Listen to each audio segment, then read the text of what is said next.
오늘 우리에게 주시는 하나님의 말씀은 에베소서 6장 5절에서 9절 말씀입니다. 종들아 두려워하고 떨며 성실한 마음으로 육체의 상전에게 순종하기를 그리스도께 하듯 하라.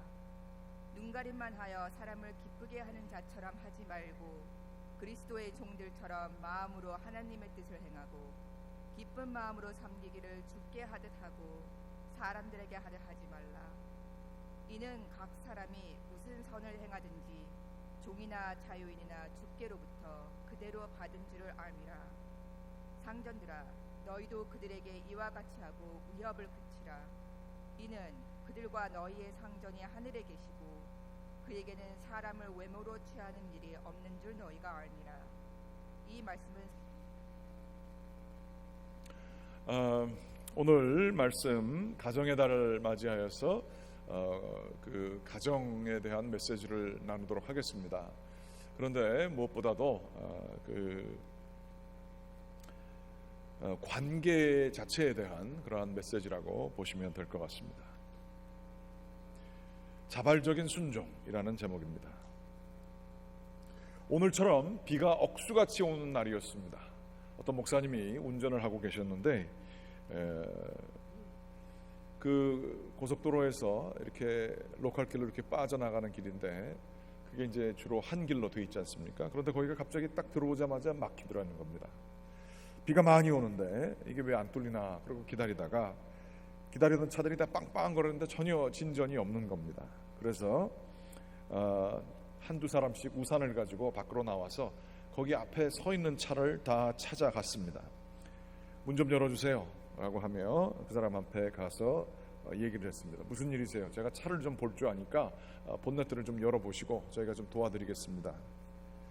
그랬더니 이 주인이 약간은 정신이 나간 모습으로 사람들을 보면서 얘기했습니다. 차가 잘못된 게 아닙니다. 아니 그럼요. 그랬더니 기름이 떨어졌습니다. 이렇게 얘기를 한 거예요. 갑자기 도와주려고 했던 사람들이 성질이 나기 시작했습니다. 아니 기름을 제때제때 넣고 다녀야지 이렇게 쓰면 어떡합니까? 그러면서 막 기가 막혀가지고 이 비가 오니까 더 이제 막 신경이 쓰이고 초조해지고 불안해지고 그러지 않습니까? 그러고 있는데 이 운전수가 이렇게 혼잣말로 중얼거리는 걸 이 목사님이 듣게 됐다는 거예요. 기름이 없어지게 된 건 게시판이 망가져서 그렇습니다. 이런 얘기였답니다. 그러면서 그 목사님이 하시는 얘기가 이런 내용이었답니다. 우리에게 양심이라고 하는 게 우리의 삶의 게시판이죠. 그리고 또 도덕적인 계기판이라는 게 이렇게 있습니다. 계기판이라는 게 우리는 그 누구보다도 우리의 판단력을 믿습니다. 그렇죠? 웬만하면 우리가 누구보다도 선명하게 보고 분별력이 있다라고 생각을 하지요. 그래서 우리는 거기에 따라 조절을 하면서 나갑니다. 그런데 이제 질문은 그거예요. 우리의 도덕적인 계기판이 고장이 났다고 한다면 어떤 일이 일어날 것인가?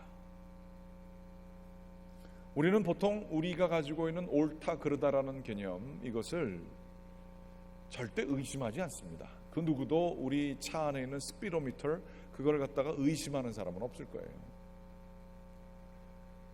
그런데 차가 쓰게 되면 그리고 거기에 문제가 있었던 경험들이 있으면 자기를 그때 처음으로 되돌이켜 보게 되는 거죠.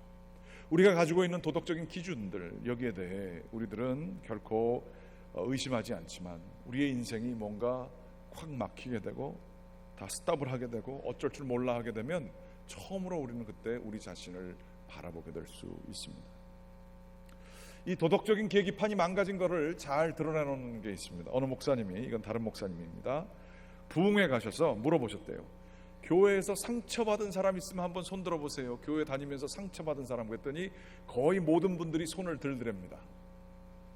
그러고 나서 손 내려보시라고 그러고, 그러면 교회에서 상처를 준 사람 손 들어보십시오. 어떻겠습니까? 저도 이거 제가 한번 교회에서 한번 해보고 싶어요. 어떻게 되나. 괜히 그랬다가 서로 그것 때문에 또 상처받을까 봐 못하겠는데, 아주 많지 않은 사람들이 손 들었대요. 적은 사람들이. 그것도 손 올렸다가 주변을 보니까 이거 손 올리면 안 될 것 같은 분위기라서 다시 또 내리는 사람까지 있었다고 그러더라고요. 왜 그럴까요? 상처받은 사람 그렇게 많은데 왜 상처 준 사람은 없을까요? 뭔가 잘못된 거 아니에요? 뭐가 잘못됐을까요? 제가 보기에는 도덕적인 게시판이 우리께 다 조금씩은 잘못된 거예요. 나는 상처를 받았는데 상처를 준 사람이 없는 거예요. 그러면 계산을 조금만 생각을 해보면 나라고 하는 것을 끊임없이 예외를 주는 게 아니라 나 자신도 누구에겐가 깊은 상처를 줬다는 얘기잖아요. 우리는 모르지만 그게 보통 일반적으로 적용이 되잖아요. 내가 그렇게 특별해요? 아주 특별한 1000분의 1 뭐 이렇게 되는 사람이에요? 분명히 나도 누구에게 상처를 준 건데 우리는 모르고 있는 거예요. 우리의 게시판은 안녕하십니까? 별로 안녕하지 않아요. 우리는 상처 제조기입니다. 누구에게 끊임없이 상처를 주고 있습니다. 그렇게 뛰어나세요? 그렇게 의로우세요? 아니잖아요. 우리도 누군가를 아프게 했을 거예요. 이 자리를 빌어서 제가 죄송한 말씀, 사과의 말씀을 드립니다. 제가 설교를 이거 준비하다가 아주 하나님께서 선명하게 빨간불 번쩍번쩍 하시면서 저한테 말씀하시더라고요. 도목사 사과해라. 죄송합니다. 담임 목사를 통해서도 상처받으신 분들 여기 꽤 계실 겁니다. 저 딴에는 또 옳다고 그래서 하지 않았겠어요? 그런데 저를 통해서 상처받으신 분들 많을 줄 알고 있습니다. 그냥 목사이고 또 등치가 하도 크니까 좀 봐주셔서 그런지 몰라도 여러분 저 때문에 참으시는 분들 많이 계신 줄 알고 있어요. 죄송합니다. 제가 또 그거 잘 모를 수도 있습니다. 뭐가 죄송한지 모를 수도 있습니다. 용서해 주시기 바랍니다. 진심입니다. 우리의 이 도덕적인 계기판이 망가졌을 때 우리는 옳다고 살고 나처럼 깨끗한 사람이 있으면 나와보라 그래. 그리고 내가 얼마나 참아주는 줄 알아? 라고 하는 관계의 문제로 우리들이 아파하고 속상해하고 있을 때, 그러나 이것 때문에 이것들이 잘못돼서 삐져나오거나 터져가지고 그 관계들이 다 깨어지고 뭐 이렇게 되었을 때 이거를 해결할 수 있는 방법은 어디 있나요? 특별히 가정 안에서 이런 상처들이 깊게 일어나게 됐을 때 누가 이것을 해법을 줄 수 있나요?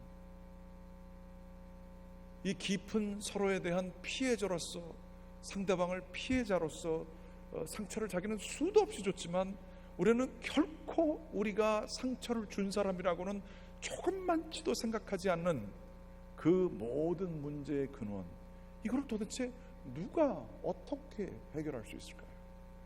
상담받으면 됩니까? 뭐 그렇게 하면 좀 됩니까? 다르게 지내면? 잘 안 됩니다. 평생 그렇게 살다가 어떤 분들은 거기서 위축돼서 자기가 어떻게 이제 관계를 맺어야 될지 모르겠어요. 그래서 사람 만나기를 꺼려하는 분들이 있어요. 너무너무 자기는 외로워요. 그런데 어떻게 관계를 맺어야 될지 또 실수할까봐, 또 내가 상처받을까봐 이 모양 저 모양으로 보호하는 상처라는 이름의 그 성 속에서 살아가는 분들이 꽤 많다는 사실이에요. 그걸 아는 것도 중요한 과정이지만 어떻게 이거를 해결해 나갈까? 이게 이제 우리 고민이잖아요. 이게 해결 안 되는 방법이 하나가 있습니다. 끝까지 자기를 피해자 코스프레라고 그러죠. 피해자 의식에서 벗어나지 않는 거예요. 내가 이렇게 된 건 내가 결혼을 잘못해서, 내가 이렇게 된 거는 내가 정말로 누구의 피해를 받아서 그 사람 때문이야. 내가 이렇게 된 건 누구 때문이야. 그래서 그 옳고 그름, 그리고 나는 피해자라는 그 틀 안에서 벗어나지 않기로 작정을 하고 자기를 늘 그렇게 생각하는 사람들은 결코 치료받을 수 없습니다. 다시 한번 얘기할게요. 자기의 피해의식에서 벗어나지 못하는 사람은 결코 그 피해의식으로부터 자유할 수 없을 겁니다. 예수님께서 말씀하시기를 실로암 물가에 거기서 앉아있는 사람에게 얘기했어요. 너 정말로 낫기를 원하느냐? 그런데 그렇게 많은 사람이 병을 낫기를 원하지 않아요. 나를 아프게 한 사람을 혼내는 게 더 중요한 이슈예요. 그 사람이 해를 받는 게 내가 해결될 것 같은 복수의 틀에서 나오지를 못해요. 그래서 해결이 안 됩니다. 부부 사이, 가정의 문제, 이 모든 것들이 다 그렇습니다. 어떻게 하면 해법이 이루어질 수 있을까요? 성경이 얘기하는 해법은 전혀 예상 밖의 해법이 주어졌습니다. 같이 한번 보시겠습니다. 에베소서 5장 22절서부터 25절까지 말씀 같이 한번 좀 읽어보겠습니다. 시작. 아내들이여 자기 남편에게 복종하기를 주께 하듯 하라. 이는 남편이 아내의 머리됨이 그리스도께서 교회의 머리됨과 같음이니 그가 바로 몸의 구주시니라. 그러므로 교회가 그리스도에게 하듯 아내들도 범사에 자기 남편에게 복종할지니라. 남편들아 아내 사랑하기를 그리스도께서 교회를 사랑하시고 교회를 위하여 자신을 주심같이 하라. 이 성경 말씀은 요즘에 미투 운동과 여성의 권익을 주장하는 사람들이 보게 되면 기겁을 하는 내용입니다. 복종하라. 이거 아주 끔찍한 얘기잖아요. 이 남자들이 얼마나 이거를 오용을 했어요. 그런데 그래서 이 성경 말씀을 마치 아기가 담긴 구정물을 아기를 버리는 것처럼 다 갖다 버릴 수 있어요. 근데 여기에 아기가 들어가 있어요. 생명이 있어요. 모든 관계의 해법에 그 중요한 단어가 어디를 강조점을 둬야 되냐면 여기에 있습니다. 아내들이여 자기 남편에게 복종하기를, 이게 이제 키입니다. 죽게 하듯 하라. 24절 그러므로 교회가 그리스도에게 하듯 또 말씀합니다. 25절 남편들아 아내 사랑하기를 그리스도께서 교회를 사랑하시고 교회를 위하여 자신을 주심같이. 모든 인간관계를 그 액면가 그대로 하지 말라는 거예요. 그거를 계산하고 관계를 계속 맺는 것이 이 액면가 그대로 남편과 아내 둘이서만 대응하는 것이 아니라 주님에게 하듯이 하라. 내가 돈은 지불하지만 주님께 드리는 것처럼 하는 거예요. 내가 아내를 위해서 희생을 하지만 그것을 내가 희생하는 게 아니라 주님께서 교회를 위해서 희생하신 것처럼 하라. 이게 이제 해법의 핵심입니다. 같은 맥락으로 오늘 본문입니다. 6장 5절서부터 9절까지 읽겠습니다. 같이 읽겠습니다. 시작. 종들아 두려워하고 떨며 성실한 마음으로 육체의 상전에게 순종하기를 그리스도에게 하듯 하라. 눈가림만 하여 사람을 기쁘게 하는 자처럼 하지 말고 그리스도의 종들처럼 마음으로 하나님의 뜻을 행하고 기쁜 마음으로 섬기기를 주께 하듯 하고 사람이 무슨 선을 행하든지 종이나 자유인이나 주께로부터 그대로 받을 줄을 알미라. 상전들아 너희도 이들에게 이와 같이 하고 위협을 그치라.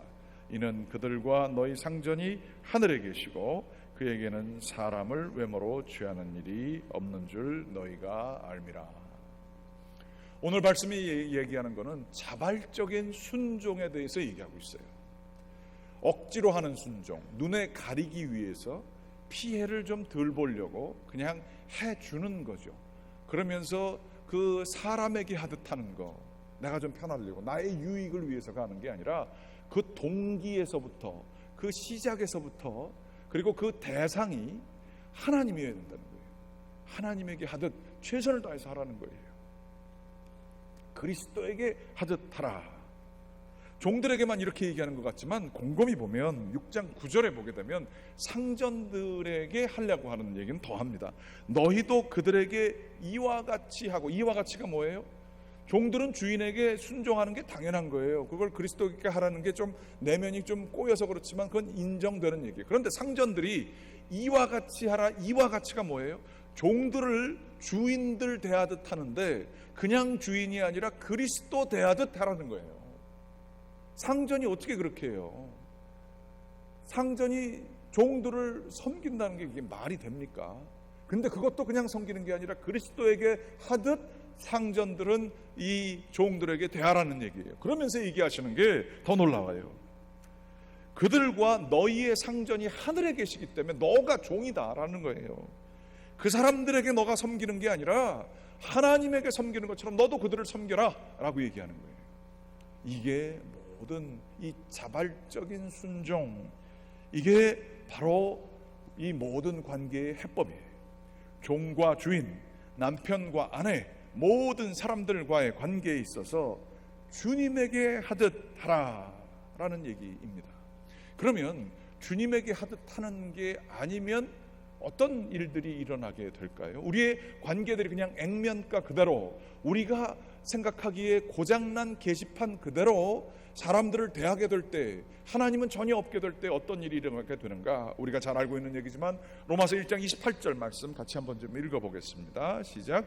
또한 그들이 마음에 하나님 두기를 싫어하매 하나님께서 그들을 그 상실한 마음대로 내버려 두사 합당하지 못한 일을 하게 하셨으니, 거기까지만 보겠습니다. 하나님을 마음에 두기 싫어하는 거예요. 하나님 두는 게 어려워요. 우리 마음대로 할 수가 없어요. 하나님이 원하시는 걸 해야 되거든요. 그래서 하나님을 잃어버린 마음이 되면 어떤 결과가 일어나는가? 하나님을 잃어버렸을 때 나타나는 결과를 29절에 이렇게 얘기하고 있어요. 읽어보겠습니다. 시작. 곧 모든 불의, 추악, 탐욕, 악의가 가득한 자요, 시기, 살인, 분쟁, 사기, 악독이 가득한 자요, 수군수군하는 자요, 비방하는 자요, 하나님께서 미워하시는 자요, 능욕하는 자요, 교만한 자요, 자랑하는 자요, 악을 도모하는 자요, 부모를 거역하는 자요, 우매한 자요, 배약하는 자요, 무정한 자요, 무자비한 자니라. 아멘. 하나님이 없게 된 결과가 뭐냐?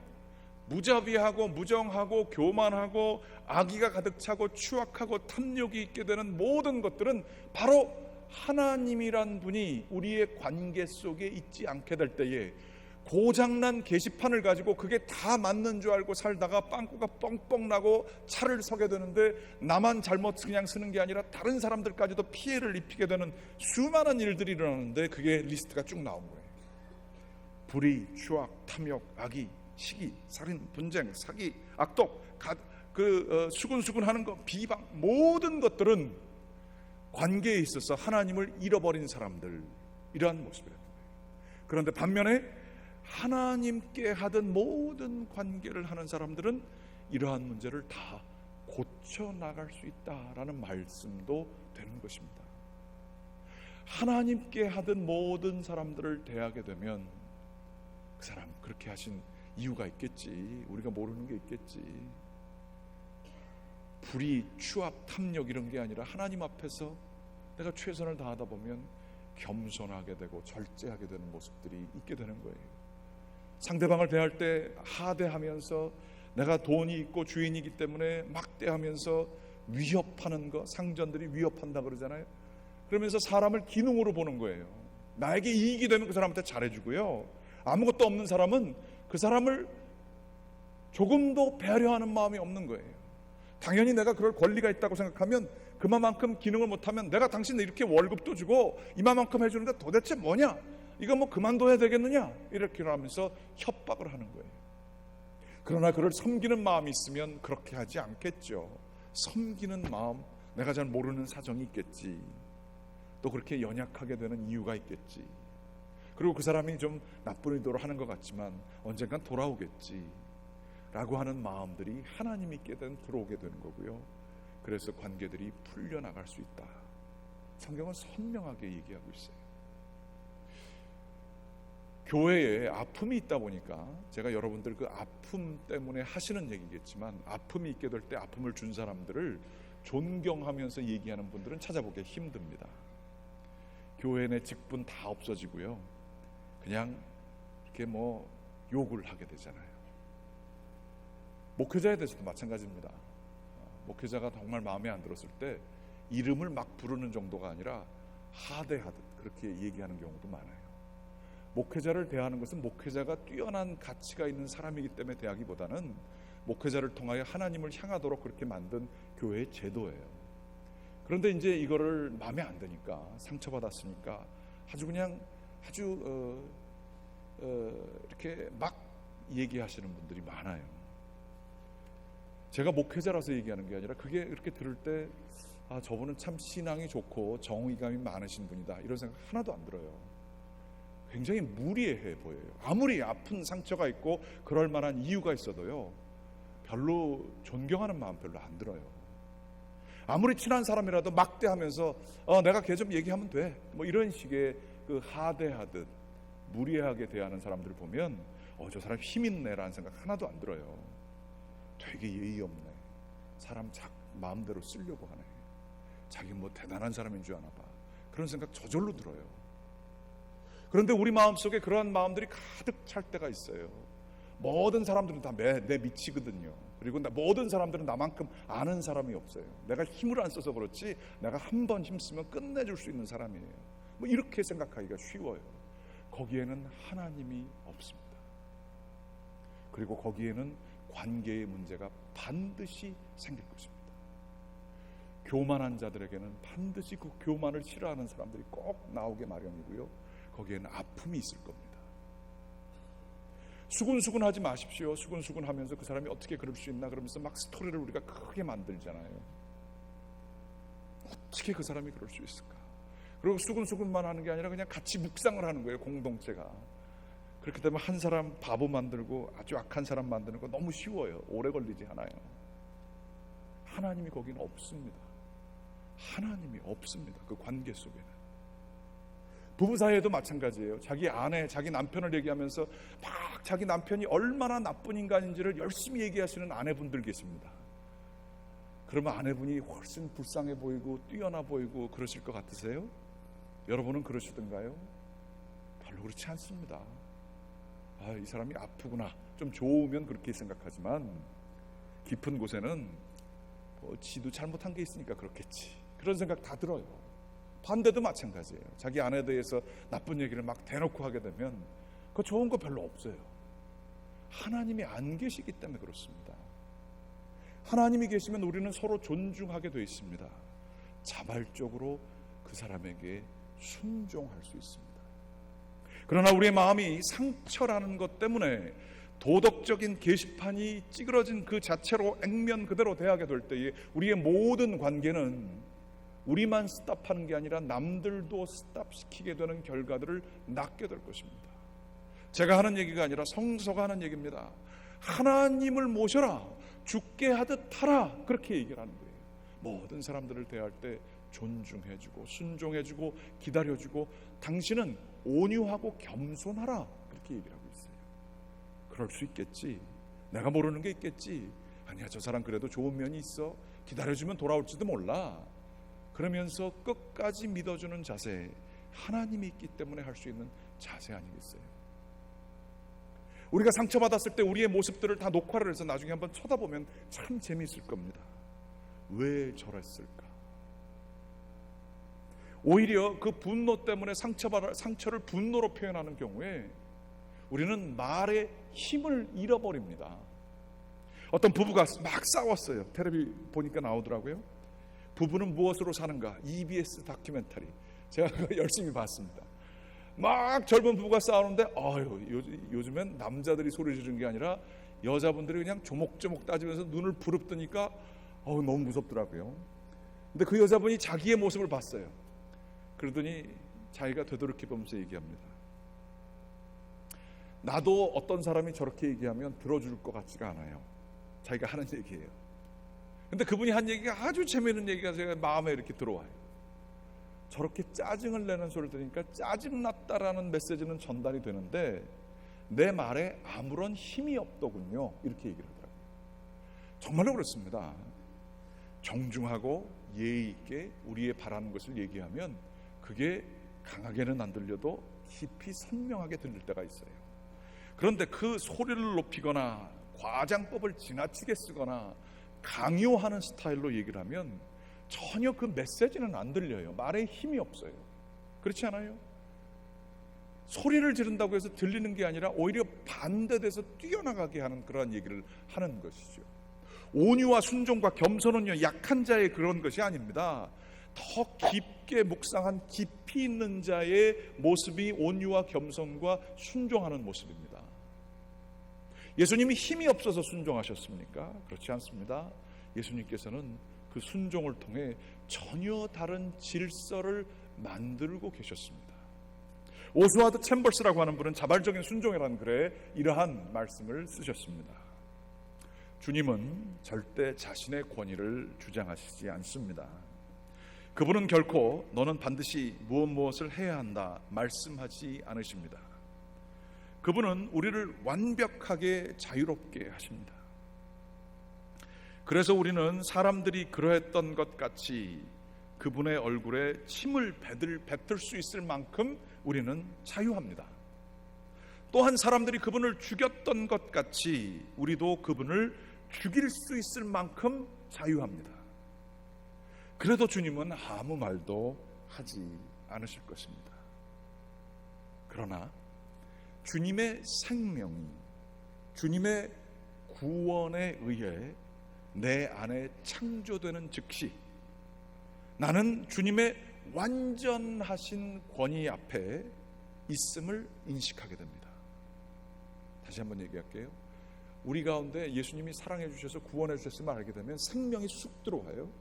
그런데 그 생명을 가지고 예수님이 보여요. 이제 처음으로 보여요. 그러면 그분의 권위가 보인다는 거예요. 그 밑에 있음을 인식하게 된다는 거예요. 그것은 어떤 권위인가? 그것은 도덕적, 영적 통치의 권위입니다. 이렇게 얘기하는 거예요. 그렇게 연약해 보이고 그렇게 순종해 보이고 그 힘을 가지고 있음에도 아무런 힘 없이 어린 양, 도살할 어린 양같이 끌려가시는 그 모습 속에 영적이고 도덕적인 통치의 권위를 보게 돼 있다는 거예요. 내 안에 가치 없는 것들만이 가치 있는 분께 순복하기를 거부합니다. 만일 내가 자신보다 거룩한 사람을 만났는데 그의 가치를 인정하지 않고 그를 통해 오는 것들을 순종하지 않는다면 이는 내 안에 가치가 없는 것들이 드러나는 순간들입니다. 돌려 말하면 이런 겁니다. 아주 뛰어난 분이 있어요. 정말로 온유하고 겸손하시고 성실하면서도 말에 실수가 없으세요. 하나님 앞에 서 있는 모습이 있어요. 그런데 그 사람을 보고도 이렇게 얘기를 합니다. 아유, 알고 보면 다 비슷해. 사람 별거 없어. 그 사람이라고 뭐 화장실 안 가나? 이러면서 모든 선하고 아름다운 거의 가치를 자기 순으로 간 이번 주에는 청소 좀 해줄 수 있어요? 하수구 청소 좀 해줄 수 있어요? 이건 부탁하는 얘기. 똑같은 메시지이지만 명령과 부탁은 차이가 있다는 것이죠. 부탁한다고 하는 것은 배우자의 소중함과 능력을 인정해 주는 것이다. 배우자가 당신에게 의미 있고 가치 있는 무언가를 가지고 있고 정말로 그것을 할 수 있는 능력이 있다는 것을 인정하는 것이 부탁이다. 그러나 명령한다면 자기 자신은 폭군이 되어버리는 것이다. 그리고 자기 자신은 자기의 의도와 상관없이 그 사람을 무시하는 것이다. 부탁은 선택할 여지를 듣는 사람에게 허락한다. 사랑은 언제나 선택하는 것이지, 사랑은 언제나 선택하는 것이기에 상대방은 요구에 응할 수도 있고 거부할 수도 있다. 그러나 꼭 기억할 것은 명령은 결코 사랑의 감정을 얻어낼 수 없다. 오직 부탁은 존중과 사랑의 감정을 얻어낼 수 있는 유일한 비결이다. 여러분, 우리는 명령하고 싶어요. 우리가 누구보다 뛰어나다고 생각하기 때문에. 게시판 고장난지 모르고요. 그런데 우리가 명령하고 다 하는 것처럼 다 얘기하고 이건 이래야 돼, 저건 저래야 돼, 그리고 어떻게 그럴 수가 있지, 뭐 이러면서 관계를 맺게 되면요, 우리는 사람들을 밀어내는 거예요. 그러나 부탁하고 기다려주고 이해하고 인내하고 이 모든 과정에서 우리는 사람을 살리는 일을 하는 거예요. 자발적인 순종을 또 이뤄내는 방식이 이루어지게 되는 거죠. 오늘 말씀에 하면서 교회가 무엇인가 생각해 봅니다. 교회는 자발적인 순종의 가치를 몸소 실천하도록 경험시켜주는 공동체입니다. 훈련하는 공동체입니다. 불편함이 있음에도 불구하고 불편함을 기꺼이 감내하도록 훈련하는 곳이 교회입니다. 배려 안 해도 돼요. 하지만 배려하는 것을 배우도록 하는 자발적인 순종을 가르치고 훈련하는 것이 교회입니다. 전혀 교회 아니면 만날 필요가 없는 사람들이 많아요. 같이 어울리고 싶지 않은 사람 많아요. 그런데 교회는 그런 사람들과 함께 잘 지내도록 훈련하는 곳입니다. 그러므로 제가 이 기회에 제가 제 한풀이를 좀 하겠습니다. 용서하십시오. 속회 얘기하는 겁니다. 속회에 마음 안 맞는 사람 꼭 있으시죠? 아, 우리 그룹에 저 사람 들어오면 다 망가질 것 같은 사람 있으시죠? 아니면 그 사람 때문에 다 힘드시죠. 그래서 그런 사람들을 딜하는 게 싫으시죠. 그거 하라고 만든 게 속회인 줄 여러분들 믿으시기 바랍니다. 여러분 친한 사람끼리 편한 사람끼리 클래스 있는 사람들끼리 재밌게 이야기하는 게 속회가 아니에요. 그거 하려고 하면은 뭐 좋은 사람 만나가지고 아주 선별해가지고 그룹을 만들어서 다른 데서 하세요. 교회는 편한 사람끼리 말통하는 사람끼리 같은 신앙의 레벨이 있는 사람끼리 경제적인 이유에서 그렇게 괜찮은 사람끼리 만나는 게 교회가 아닙니다.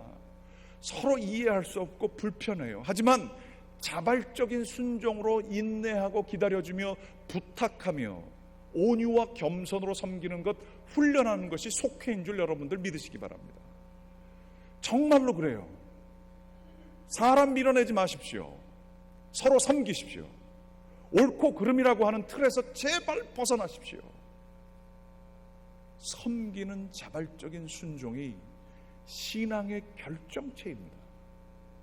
저희 교회 너무 편해요. 파킹랏도 너무 편하고요. 교회도 그냥 에어컨이 그냥 너무 빵빵 나와가지고 오늘 추우신 분들 많이 계시죠. 애들 교육시키는 것도 너무 편해요. 뭐 프로그램도 너무 많아요. 제가 볼 때는요. 불편한 게 하나도 없어요. 그러다 보니까 더 편한 거를 더 찾아요. 하나님 앞에서 하나님을 사랑하기 때문에 순종하고 기다려야 되고 인내해야 되고 불편한 것들을 하는 것을 전혀 교회에서 가르쳐 주질 않는 것 같아요. 어려워야 돼요. 하나님 사랑하기 때문에. 우리가 자발적인 순종을 잘하는 게 있어요. 우리 자식들한테는 합니다. 걔한테 상처받은 게 얼마예요. 우리 자식들한테. 이거 말 안 해도 안 듣는 게 얼마예요. 뭐 얼레고 설레고 얼마나. 제가 요즘에 우리 딸 방에 들어갈 때는 이렇게 문 확 열고서 빨리 자 이런 소리 한마디도 못합니다. 사랑하기 때문에 문을 살짝 열고 주무시는 게 편하지 않으시겠어요? 라고 얘기를 합니다. 얼마나 눈치를 보는지 그냥 제가 아주 집안에서 눈치 볼 사람이 점점 많아지고 있습니다. 왜 그래요? 자발적인 순종이에요. 사랑하니까 그렇게 되는 거예요. 다른 방법은 안 먹히니까요. 교회는 왜 달라와야 돼요? 우리 가운데에 편하려고 하고 효과적이려고 하고 모든 것을 정말로 잘하려고 하고 그래서 자발적인 순종을 잃어버린다고 한다면 우리는 교회의 길을 포기하는 거예요. 여기는 생산 라인 만드는 데가 아닙니다. 내가 편한 사람과 옳고 그런 것을 따르는 재판관을 뽑는 곳이 아닙니다. 교회는 불편하고 어려워도 자발적인 순종을 실천하는 것이 교회이며 가정 또한 그래야 될 줄 믿습니다. 여러분 그냥 대충 알만 하지 마세요. 회개하세요. 하나님 앞에서 내가 불편한 것을 싫어했던 나의 모습들을 회개하세요. 내가 쉽게 회개하고 말막했던 것들을 우리들은 회개해야 될 줄 믿습니다. 저도 회개합니다. 저도 얼마나 말실수가 많은지 해놓고서는 기도할 때마다 회개하는데 그게 회개가 깊지 않은가 봐요. 또 실수해요. 또 실수해요. 불편함에도 참 말도 안 되는 일인데도 기다리고 인내하고 온유하고 겸손한 이 모습 앞에 서게 될 때에 우리는 하나님 앞에 제대로 서게 되는 것입니다. 교회가 교회 되기를 원합니다. 교회의 핵심 가치를 정말로 눈뜨고 잘 지켜낼 수 있는 사람들이 많이 있게 되기를 원합니다. 다른 사람들이 잘하는 게 아니라 내가 그렇게 되기를 간절히 기원합니다. 주님께서 우리를 불쌍히 여기시사 이 마음을 늘 허락하시기를 간절히 기원합니다. 기도하시겠습니다. 주님 감사합니다. 주님 앞에 나왔습니다. 주님 앞에 말씀 받습니다. 주님 그냥 잠시 느끼고 끝나지 않게 도와주시고 저희의 상한 도덕적인 게시판을 주님께서 불쌍히 여겨주시사 주님 죽게 하던 모든 것들을 해결하며 나아갈 수 있도록 인도하여 주시옵소서. 모든 말씀 예수 그리스도의 이름으로 기도드렸습니다.